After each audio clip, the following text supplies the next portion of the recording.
Hello everyone. Welcome back to another video. Alright, let's check it out. Let's see what we got for you today.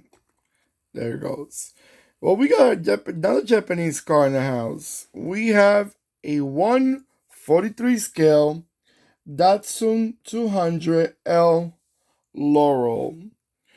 Now, Datsun back in the days, as we probably know, if you're familiar with the car industry, Datsun was part of Nissan. So in many other countries, this car was called the Nissan Laurel altogether. Now, this is the third generation of the Datsun or Nissan, however you want to call it.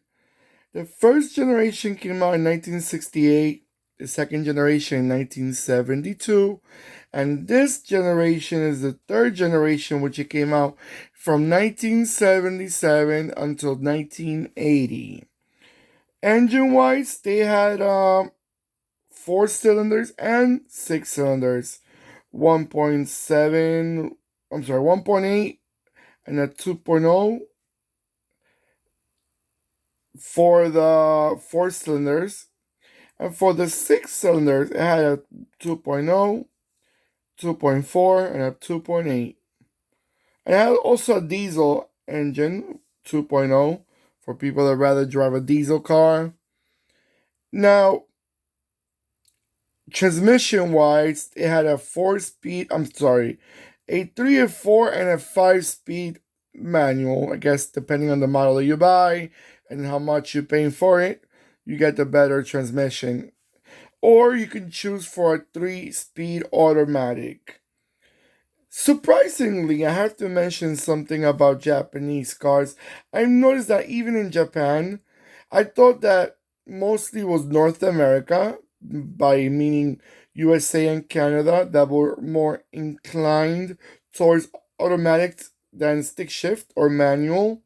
But I noticed in Japan, from the videos, I've never been to Japan, but from the videos I've seen of cars, they also drive a lot of automatics. Even the very small K cars, how they call those micro cars, they are automatic. So I was quite surprised.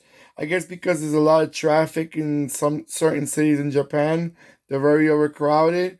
So they didn't want to be shifting those little cars back and forth, back and forth. The transmission may not last so long.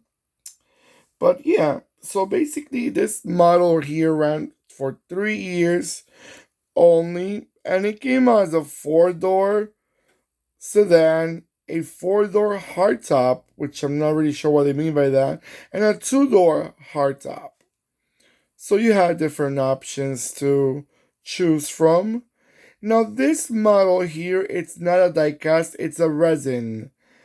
Resin models lately I've been buying a lot of them. They're a lot more expensive than the regular diecast, but some of them you can find a little cheaper if you look for it. Especially, example, this model, from being the resin, is probably one of the on the cheaper side. Not quality wise, I'm talking about price. I guess they made more of this model, I'm not really sure. But this, by the way, the brand is called Neo on this one. Neo's, I will say, is one of the best ones. Neo, High Story, and Kess. Those 3 are, to me, the top notch. Because, I sometimes when you buy these resin cars, they're so fragile. The trim starts pulling apart. Little by little, you start, I don't know why, but, they should glue them really good because you're paying the price. So they should be more attentive on those little details. One thing when I got this resin, one thing that really surprised me was the wheels. I guess they only came they were not really into the hubcaps, so they more or less just put let's keep the regular tires on only. But I see pictures of it. Some of them have a hubcap. I guess they wanted to make it more realistic, and probably most of them already lost all their hubcaps, so they say, okay, let's keep it like that. It looks cool.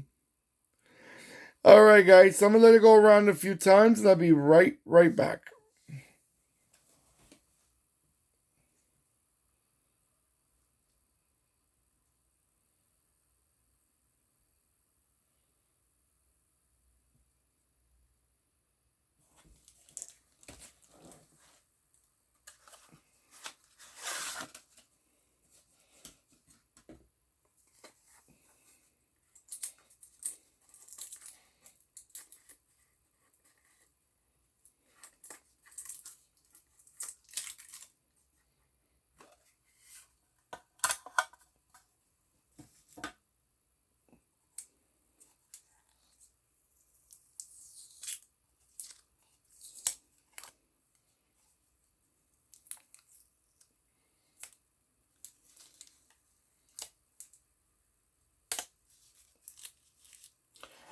Alright guys, let me know in the comments what you guys think about these diecast or resin models that I'm posting. Do you like them? Do you like to see different models like I'm doing?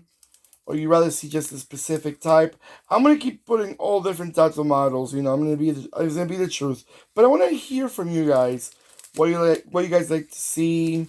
What you're more interested on? Now, please do not forget to give me that beautiful thumbs up. I always appreciate that because when you're doing that, it shows me that you are enjoying this video as much as I'm enjoying making it. And, it's a win-win situation for you and for me. I mean, win-win, I mean saying that you're liking the video. That's what I meant. Yeah. So let me know in the comments. Have you ever drawn one of these?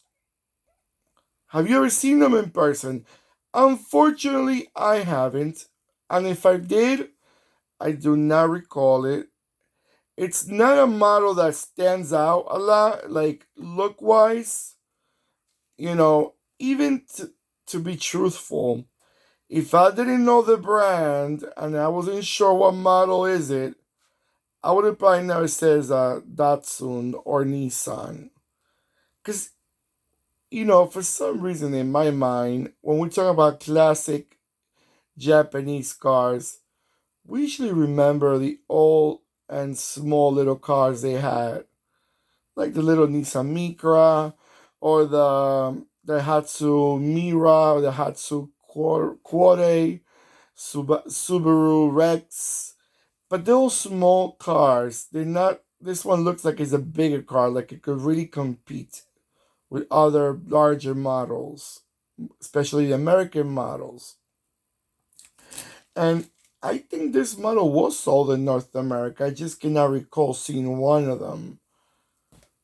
Alright, guys, don't forget to click and subscribe. And when you click the bell next to the subscribe button, it will remind you when I'm posting more videos. So it helps you out by just making it easier for you. Alright, guys, so take care of yourselves more than ever. And goodbye.